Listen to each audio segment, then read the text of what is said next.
Bonjour, c'est Méo, j'espère que vous allez bien.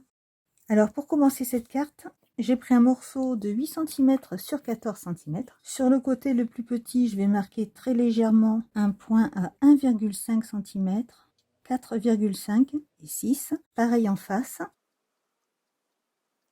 Et je relie ces points.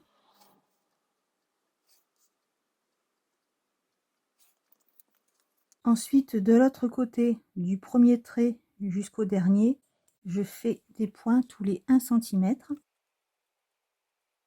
Que je relie également et toujours très légèrement.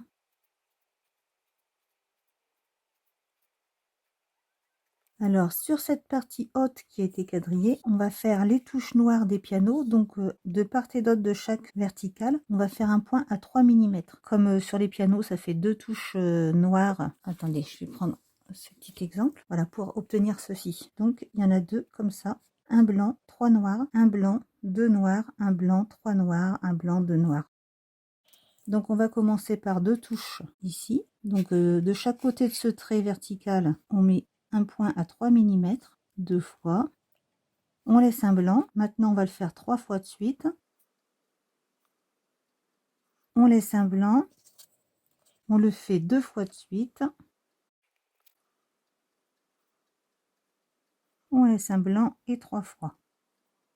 Et on recommence la même chose sur la partie basse, sur le deuxième trait. Donc sur les deux premiers, un blanc, les trois prochains, un blanc, les deux, un blanc et les trois.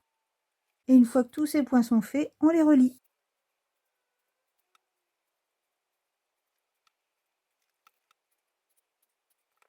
Donc ça va représenter les touches du piano.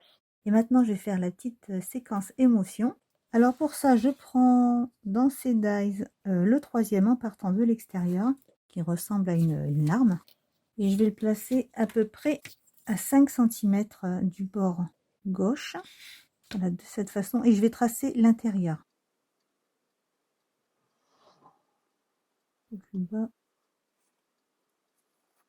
Donc cette petite goutte, elle va déformer un peu les touches. Là, je vais la faire un petit peu plus longue comme ça, comme une larme hein, qui tombe de l'œil.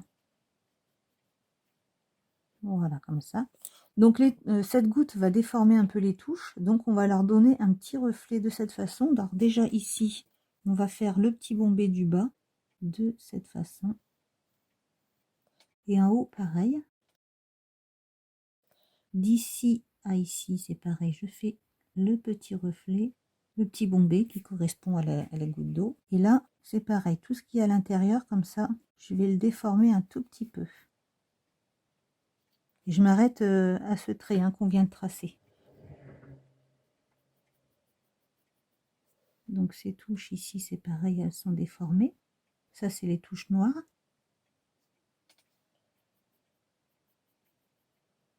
Donc là, elles viennent jusque là et après, ça se déforme dans la goutte d'eau. Et là, on va faire l'inverse dans ce sens. Elle vient jusque là et elle se déforme.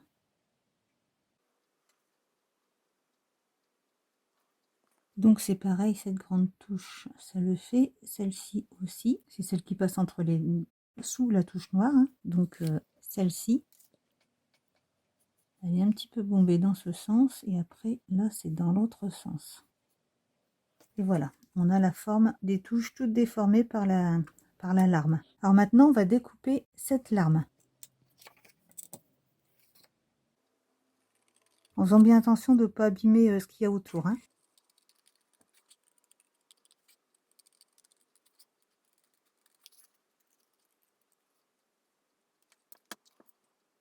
Voilà, et on va découper chacune de ces parties qui se touchent comme ça, tout ce qu'on a retracé en fait.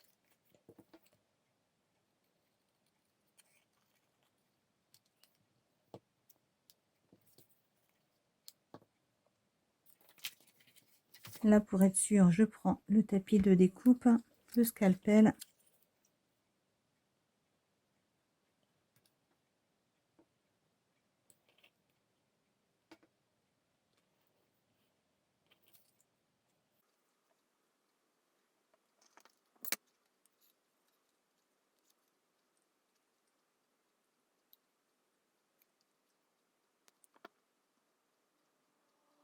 On a vite fait d'oublier dans quel sens ça va. Donc là, ça va comme ça.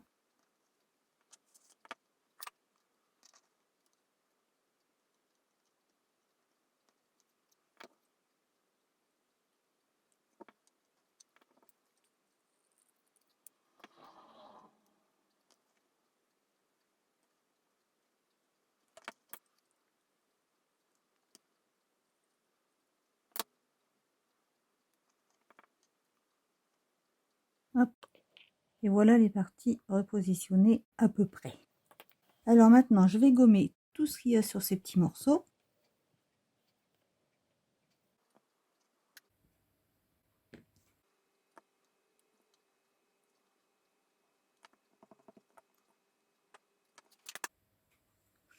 Et je viens ancrer avec du Weathered Wood. Je vais l'écrire, ça sera plus facile. Toutes les petites touches qui sont noires à l'origine. Donc j'ai ces deux-là pour cette partie. Donc je m'arrête à ces deux-là.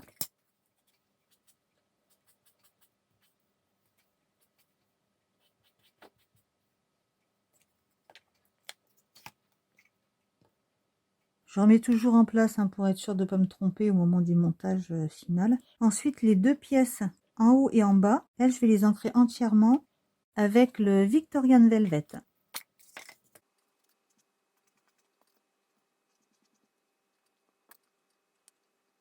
Et toutes les autres, je ne vais ancrer que les bords, toujours avec le Victorian Velvet.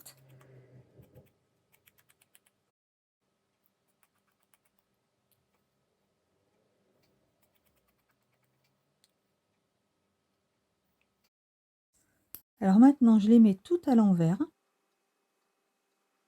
Je vais les assembler bien l'une contre l'autre et mettre un bout de scotch pour les maintenir.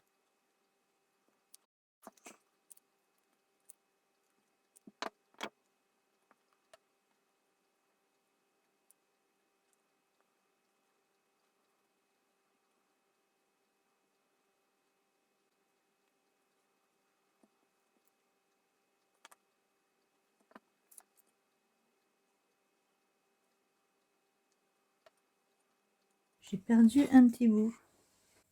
Donc je l'ai retrouvé et je ne l'avais pas ancré non plus, donc c'est chose faite.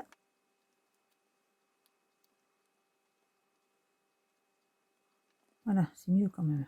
Et la dernière pièce.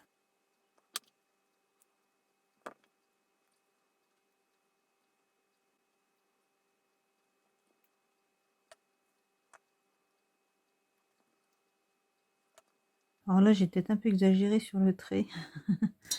Il aurait fallu qu'il soit un petit peu plus comme ça. Et ça aurait été mieux. Tant pis. Alors maintenant, comme le fond de ma carte, je veux le décorer avec ce pochoir de Florilège Design. Je vais en mettre un peu sur la partie rose, en haut et en bas, pour que ça ressorte un peu avec le reste. Donc j'ancre toujours avec la Victorian Velvet.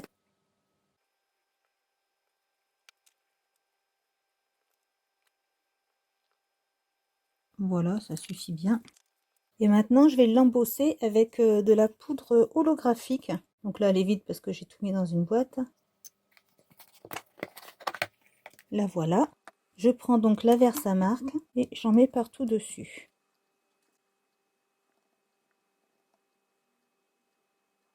Je vérifie bien qu'il vient de la colle partout. Voilà.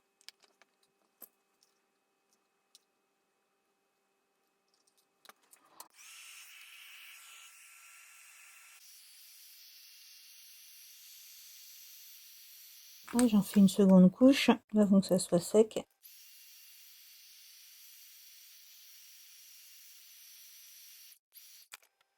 Et pour que ça ressorte mieux, j'ajoute une dernière couche avec de la poudre transparente.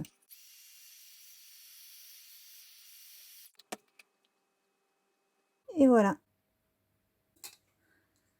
Alors là, j'ai pris une deuxième feuille de 10 cm, cette fois-ci sur 14. Et j'ai tracé un trait très léger à 3 cm du bord, en bas. Maintenant, je vais ancrer avec la Victorian Velvet tout autour de la carte et très très légèrement.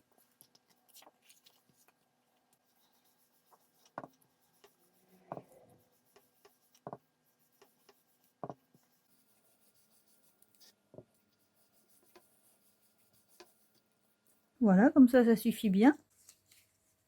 Et maintenant, je reprends cette partie qu'on a découpée avec la larme dedans et je vais découper toutes les touches. J'ai terminé de couper toutes ces pièces, je les ai toutes gommées et ensuite, comme pour la larme, j'ai ancré entièrement les touches noires en gris et j'ai ancré seulement les bords sur toutes les touches blanches avec Victorian Velvet. Maintenant, je reprends cette feuille que j'ai ancrée tout à l'heure et où j'ai tracé un trait très léger à 3 cm du bord. Et je vais venir coller chacune de ces pièces au bord de ce trait. Et pour que ce soit plus facile, je vais m'aider d'une règle. Donc je place bien la règle le long du trait. Je vais prendre les pièces une par une et y mettre un point de colle.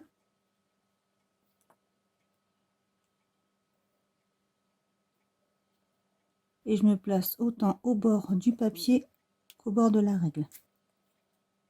Et j'ai mis une flèche pour déterminer le sens des pièces à coller. Donc celle-ci, je l'appuie pas tout de suite. Je mets d'abord cette deuxième pièce, histoire que tout se suive bien.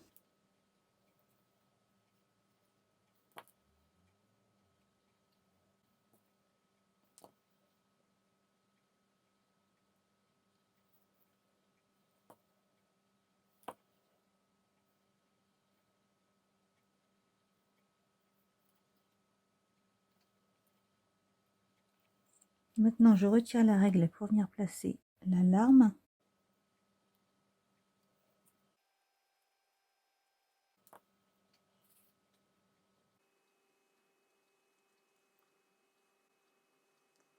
Voilà, en faisant bien correspondre chaque pièce. Et je n'ai plus qu'à reprendre la suite du collage avec les autres pièces du piano.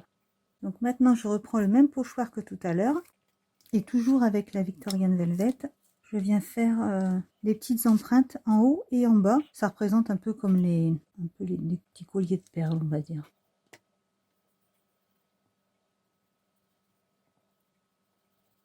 Là, je prends une chute de papier pour couvrir les notes de piano. Je vais faire la même chose en bas. Au niveau de la larme, ça craint pas puisque ça a été embossé.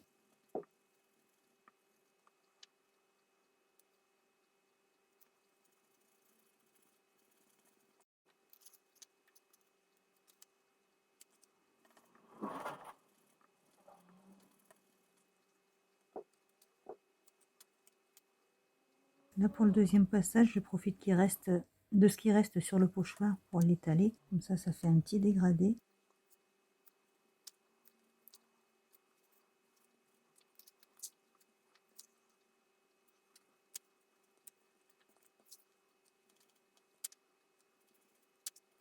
Voilà.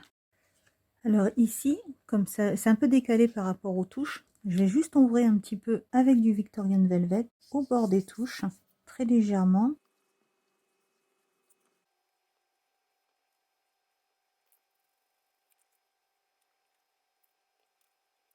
Et pareil en haut.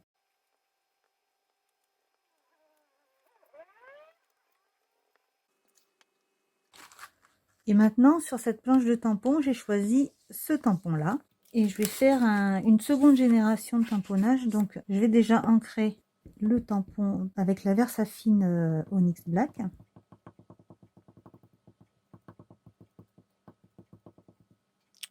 J'ancre une première fois donc sur une petite carte, comme ça, c'est pas perdu.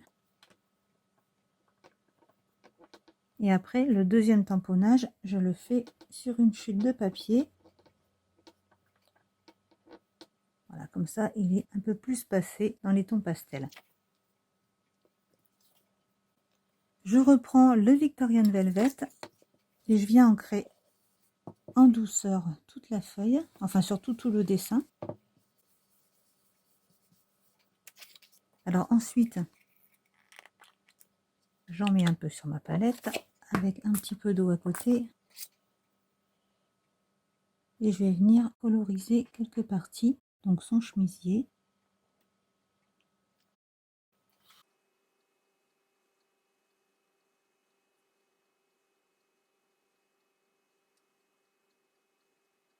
Son ruban avec ses petites plumes et des fleurs.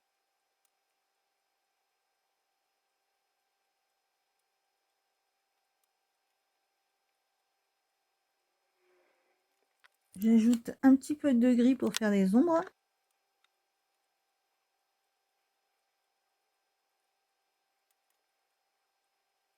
J'ai failli oublier le petit papillon. Ah mais en fait le papillon je vais pas le mettre. Non, je vais mettre que la femme. Et voilà. Donc maintenant que c'est bien sec, je vais commencer par couper l'intérieur au niveau du bras au scalpel.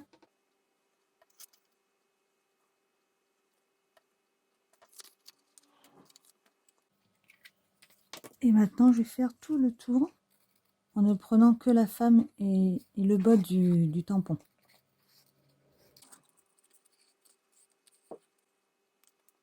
Alors je reprends cette carte et finalement je me rends compte qu'elle serait moins étouffée si elle était plus en longueur. Donc je vais lui couper un peu le bas. Et maintenant ça nous fait une carte de, oui, on va dire 9 cm, 9,1, j'avais pas calculé. Voilà. Alors placée comme ça me plaît bien. Je viens la coller sans trop la bouger.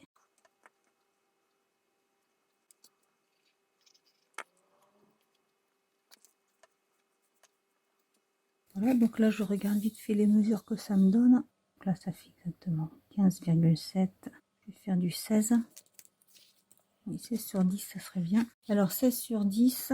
Et voilà, donc j'ai découpé dans du cardstock un morceau de 16 cm sur 20 que j'ai coupé à 10, que j'ai plié à 10. Je vais reprendre le Weathered Wood que j'écris toujours parce que ma prononciation elle est toujours aussi bonne, hein. Et je vais ancrer la partie extérieure de la carte.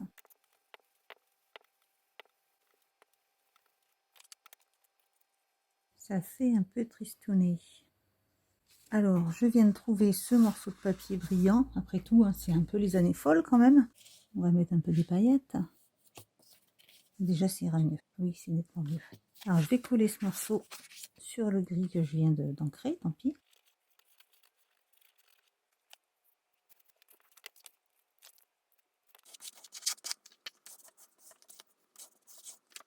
Je découpe tout ce qui dépasse.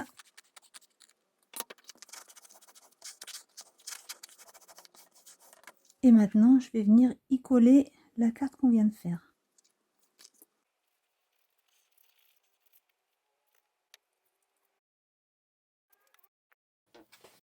Alors voilà, cette petite carte est terminée. J'espère qu'elle vous aura aidé à trouver l'inspiration. Je vous remercie beaucoup d'avoir regardé ma vidéo. Je vous souhaite une très très bonne journée, bon scrap et à bientôt!